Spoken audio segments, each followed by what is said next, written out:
بسم اللہ الرحمن الرحیم۔ السلام علیکم۔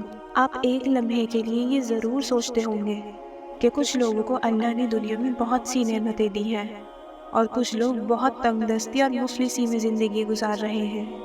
بہت لوگوں کو تو بہت آسانی سے مل جاتا ہے، یعنی بس سوچتے ہی ہیں اور ان کی خواہش پوری ہو جاتی ہے، جبکہ کچھ لوگ ایسے ہیں جن کو ہر چیز کے لیے تڑپنا پڑتا ہے، سسکنا پڑتا ہے، بار بار مانگنا پڑتا ہے اور بہت تڑپ تڑپ کر مانگتے ہیں۔ نمازوں میں محنت کرتے ہیں، تہجد میں محنت کرتے ہیں، کئی مہینوں اور سالوں سے محنت کر رہے ہوتے ہیں اور سوچتے ہیں کہ اس سب کے باوجود بھی ہمارا کام کیوں نہیں ہو رہا، کیوں ہماری نہیں سنی جا رہی۔ ہم تو اللہ کو پکار رہے ہیں، اس کی طاقت اتنی بڑی ہے، اور جو نہیں مانگ رہے انہیں تو بہت آسانی سے مل رہا ہے، اور ہمیں تو اتنی محنت کے باوجود بھی اب تک نہیں ملا۔ تو اپنے ذہن میں یہ بات بٹھا لیں کہ جس چیز کی تڑپ اور طلب آپ کو دعا، نماز اور تہجد تک لے آئی، وہ بے مقصد نہیں ہے، وہ اللہ پاک نے قبول فرما لی ہے، تو ہی تو آپ کو یہاں تک لے کر آیا ہے۔ دعا تو سبھی قبول ہوتی ہے، اور جو دعا اللہ تعالیٰ نے آخرت کے لیے رکھ دی ہو تو پھر وہ آپ کو اس دنیا میں اس کے لیے صبر دے دے گا۔ اور اگر کوئی دعا ایسی ہے جس نے آپ کو مشکل سے بچا لیا ہے تو دیکھیں اس دعا کی تڑپ ختم ہو جائے گی، کیونکہ اس دعا کی قبولیت تو اس صورت میں ہوئی نا، جس نے آپ کو مشکل سے بچا لیا، وہاں پر بھی آپ کو سکون آ جائے گا۔ یہ بھی قبولیت کی نشانی تھی۔ آپ اس چیز کو بھول جائیں گے یا اس کا خیال نکل جائے گا، لیکن جس چیز کا خیال نہیں نکل رہا، جس نے آپ کو دن رات تڑپا کے رکھا ہوا ہے، اس کے لیے یہ نشانی ہے کہ اللہ پاک چاہ رہے ہیں کہ ابھی آپ اور محنت کریں، آپ اس کے لیے پکاریں۔ وہ خواہشات اتنی خاص ہیں کہ جس کے لیے اللہ پاک چاہ رہے ہیں کہ آپ محنت کریں، اس سے مدد مانگتے رہیں، کیونکہ آپ نے دیکھا ہوگا کہ جس دعا کے لیے آپ اللہ کو پکار رہے ہیں تو یقیناً آپ بہت مشکل اور ناممکن مقام پر کھڑے ہوں گے۔ جبھی تو دن رات آپ تڑپ کر اللہ سے مانگ رہے ہیں، کیونکہ آپ کو پتہ ہے کہ اس وقت دنیا کے سارے دروازے بند ہیں، سب نے ناممکن کہہ دیا ہے، سب نے امپاسبل کہہ دیا ہے، لیکن ایک ذات ہے جو ہمیشہ کہتی ہے اپنے لیے کہ میں ہر شے پر قادر ہوں، میں کر سکتا ہوں، مجھ سے طلب کرو۔ تو آپ کے دماغ میں اگر یہ خیال آیا ہے کہ اللہ کر سکتا ہے تو یہ خیال اتفاق سے نہیں آیا، وہ اسی نے ہی آپ کے دل میں تڑپ ڈالی ہے، وہ خیال ڈالا ہے، وہ چاہ رہا ہے کہ آپ اس سے مانگیں۔ آپ لوگ جلد مایوس نہ ہوا کریں، آپ یہ نہ سوچا کریں کہ اب تک دعا قبول نہیں ہوئی تو آگے بھی نہیں ہوگی، ایسا نہیں ہے۔ اگر آگے نہ ملنا ہوتا تو اللہ تعالیٰ اب تک آپ کے دل و دماغ سے اس دعا کا خیال مٹا چکا ہوتا۔ دیکھیں، دعا وہ سفر ہے جس مقام پر آ کر انسان کو احساس ہو جاتا ہے کہ وہ بے اختیار ہے، وہ بے بس ہے اور کسی ذات کی طاقت کا محتاج ہے، جہاں اسے معلوم ہوتا ہے کہ اس کی تمام کوششوں کے باوجود بھی جو چیز حاصل نہ ہو سکی یا اسے لگتا ہے کہ حاصل نہیں ہو سکتی، تو پھر اسے اس ذات کا خیال آتا ہے۔ اب وہ ایسے مقام پر ہے جہاں مدد صرف وہیں سے مل سکتی ہے، اس کے مسئلے کا حل صرف اسی ذات کے پاس ہے۔ ایسا اس لیے ہوتا ہے کہ اللہ انسان کی زندگی میں ایسے حالات لا کر انسان کو سمجھا دیتا ہے کہ انسان نعوذ باللہ خدا نہیں ہے۔ مسلسل کامیابی اور خواہشات کا پورا ہونا جہاں انسان کو اللہ سے دور کرتا ہے، وہیں اسی میں ایک جذبہ پیدا ہونے کا ڈر ہوتا ہے کہ کہیں وہ خود کو خدا نہ سمجھنے لگے، جیسے فرعون نے کیا تھا۔ آپ لوگ تڑپتے ہیں، کب سے دعائیں مانگتے ہیں، کیوں پوری نہیں ہوتی؟ تہجد پڑھ رہے ہیں، جس کے لیے تو ہر کوئی کہتا ہے کہ تہجد کی کوئی دعا رد نہیں ہوتی، لازمی قبول ہوتی ہے، چاہے سال لگے، مہینے لگیں، تو پھر اب تک کیوں کچھ نہیں ہوا؟ یہ سوال آپ خود سے کرتے ہیں، دوسروں سے کرتے ہیں اور تھک جاتے ہیں سوچ سوچ کر۔ اس لمحے صرف ایک پل کو ٹھہر کر سوچیں، اگر یہ بے بسی آپ کو دعا کے مقام تک نہ لاتی تو پھر کیا آپ اس شدت سے اللہ سے جڑ پاتے؟ اور کیا ہوتا، کیا کر لیتے اگر اللہ دعا، نماز، تہجد کا خیال آپ کے دل میں ڈالتا ہی نہیں، دنیا کی گمراہیوں میں چھوڑ دیتا اور اسی حالت میں آپ کو موت آ جاتی؟ ہمیں تو شکر ادا کرنا چاہیے کہ کسی بھی بہانے سے ہی صحیح وہ ہمیں اپنے پاس بلاتا تو ہے، دعا، نماز، تہجد کی توفیق دیتا ہے، لیکن کچھ لوگ دیری کو اور نہ ملنے کو اللہ کی ناراضگی سمجھنے لگتے ہیں۔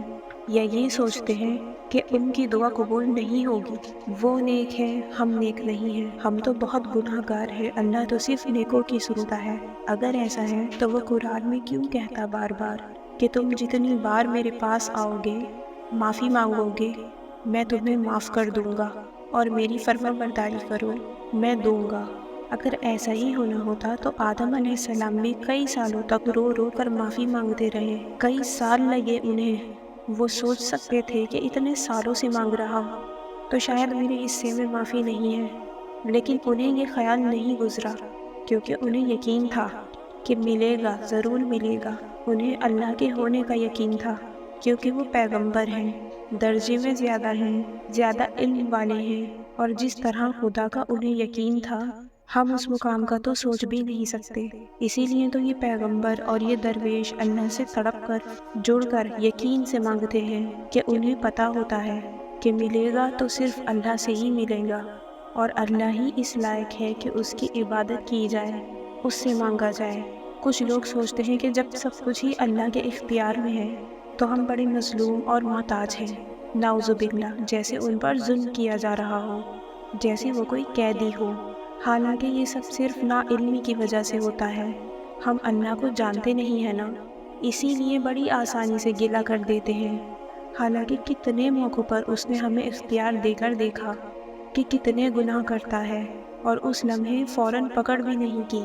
اگر پکڑ کر لیتا تو شاید آج ہمارا عبرت ناک انجام ہوتا۔ پہلے تو ہمیں خود کو دیکھنا ہے کہ ہم کتنے فرما بردار بنتے ہیں اللہ کے۔ ہمیں نہ ملنے پر گلے تو بہت ہوتے ہیں، لیکن وہ نعمتیں جو ہمارے پیدا ہونے سے اب تک دیتا رہا، وہ گناہ جو ہم نے سامنے اور چھپ کر کیے، اگر حساب لے لیں تو کیا کرتے ہم؟ اس لیے اس کی محبتوں کو پہچاننا ہے، اس پر یقین رکھنا ہے کہ جب اس نے آپ کے بنا کہے اتنا کچھ عطا کر دیا، آپ کے گناہوں کے باوجود بھی آپ کی پکڑ نہیں کی، تو پھر اب کیوں وہ آپ پر رحم نہیں کرے گا؟ اس نے رحم کیا ہے آپ پر، اسی لیے تو آپ کو دعا تک لے کر آیا ہے، آپ کو اپنے قریب لے کر آیا ہے، آپ کو موت اور خودکشی جیسے خیالات نہیں آنے دیتا۔ آپ کسی ویڈیو کے میریکل اسٹوری یا کسی پوسٹ کے ذریعے آپ کو ایک دم یقین پیدا ہو جاتا ہے، آپ کا ایمان اور جذبہ اتنی طاقت پکڑ لیتا ہے کہ میں بھی محنت کروں، میرے لیے بھی یہ کام ہو جائے گا۔ تو یہ سب اتفاق نہیں ہے۔ کتنے لوگ ایسے ہیں جو موبائل پر کافی چیزیں دیکھتے ہیں، لیکن جنہیں اللہ کی طلب ہے نا، تو اللہ کسی نہ کسی بہانے سے، کسی بھی طرح سے آپ کے سامنے ایسی چیزیں لائے گا، ایسے لوگوں کو لے کر آئے گا جو آپ کو اللہ کے ہونے کا یقین دلائیں گے، دعا کے قبول ہونے کا یقین دلائیں گے، اور پھر آپ محنت شروع کریں گے۔ تو یہ سب کچھ آپ خود سے نہیں کر رہے، اس نے آپ پر رحم کیا ہوا ہے۔ یہی تو اس کا معجزہ ہے کہ آپ کو دینا ہے۔ جو بھی وہ آپ سے محنت کروا رہا ہے، دعائیں کروا رہا ہے، تہجد پڑھوا رہا ہے۔ اب یہاں میں آپ سے ایک بہت خوبصورت بات شیئر کروں گی جو آپ لوگوں کو سمجھنے میں مدد دے گی کہ اللہ ہمیں دعاؤں کے مقام تک لاتا کیوں ہے۔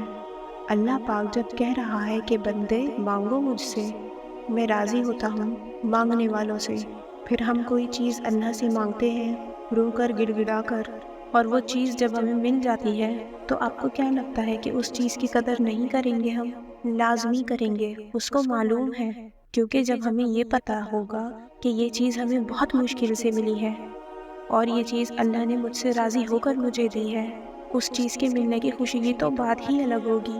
پھر ہم اس چیز کو اللہ کو راضی کرنے والے حلال راستے پر خرچ کریں گے اور حرام اور بے فضول چیزوں سے بچیں گے، اور پھر ہم اس چیز کو حرام اور فضول چیزوں سے بھی بچائیں گے۔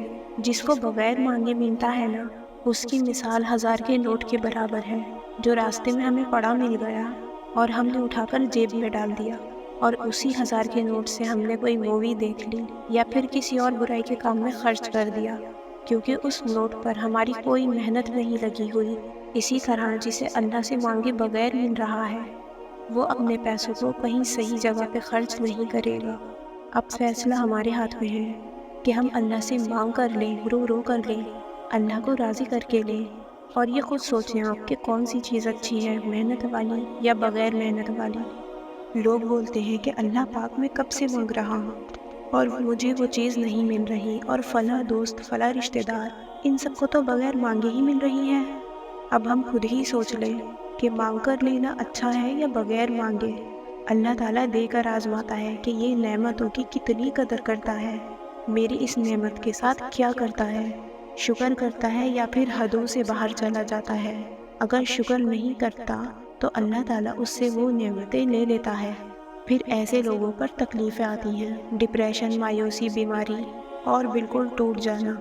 کئی بار پیسے ہونے کے باوجود بھی زندگی میں سکون نہیں ہوتا۔ بہت سے لوگ تو ایسے ہیں جو روز بیماری میں مر مر کر جی رہے ہیں، سب کچھ ہوتے ہوئے بھی ان کے پاس۔ وہ نیک لوگ جو یہ سوچیں کہ ہم بیمار ہیں، ہم تکلیف میں ہیں تو شاید ہم پر عذاب ہے، تو اس بات کو اپنے اوپر نہ لیں، کیونکہ یہ آزمائش بھی ہو سکتی ہے۔ ہم سب اچھے سے جانتے ہیں کہ ہم نے کیا عمل کیا، تو یہ بات ان کے لیے نہیں ہے کہ جن کے اوپر بیماری یا پھر مشکل وقت ہے، تو یہ جو آزمائش ہے ضروری نہیں کہ وہ تکلیف ہو، سزا ہو۔ ہاں، اگر کوئی برا انسان ہے تو اس کے اوپر ایسی چیزیں ہونا عذاب ضرور ہوگا۔ جو اللہ سے رو رو کر، گڑ گڑا کر، مانگ مانگ کر لیتا ہے، اللہ تعالیٰ اس بندے کو اپنے حساب سے دیتا ہے، راضی ہو کر، تاکہ یہ بندہ دنیا میں بھی کامیاب ہو اور آخرت میں بھی، کیونکہ اس کو نماز پڑھ کر اللہ سے مانگنے کی عادت ہو گئی تھی۔ اللہ نے اسے دنیا میں نماز اور مانگنے کی توفیق عطا کی، اور اللہ کے نافرمانوں کو نہ مانگنے کی توفیق دی، نہ اللہ سے رجوع کرنے کی۔ اسی میں اس کو موت آ گئی تو وہ اللہ کی پہچان کے بغیر ہی اس دنیا سے چلا گیا۔ ایک مثال اور ہے، ایک بیٹا اپنے باپ کو بولتا ہے، ابا مجھے ایک بائک دلا دے۔ ابا انکار کر دیتے ہیں کہ یہ اچھی چیز نہیں ہے۔ پھر وہ اپنے ابا کو ہر طرح سے مناتا ہے، ہر بات کا یقین دلاتا ہے کہ وہ کوئی نقصان نہیں کرے گا۔ پھر کچھ دنوں بعد وہ ابا کو منانے میں کامیاب ہو جاتا ہے۔ اب اس لڑکے کو معلوم ہے کہ بائک مجھے بہت مشکل سے ملی ہے، اب میں اس کی قدر کروں گا، اس کا استعمال بھی ایسے کروں گا کہ نہ مجھے نقصان ہو اور نہ میری بائک کو، کیونکہ وہ تڑپ کر کتنی منتوں کے بعد اسے ملی ہے۔ اگر ایک بار مانگنے پر ہی مل جاتی تو کیا وہ اس کی قدر اس طرح کر پاتا؟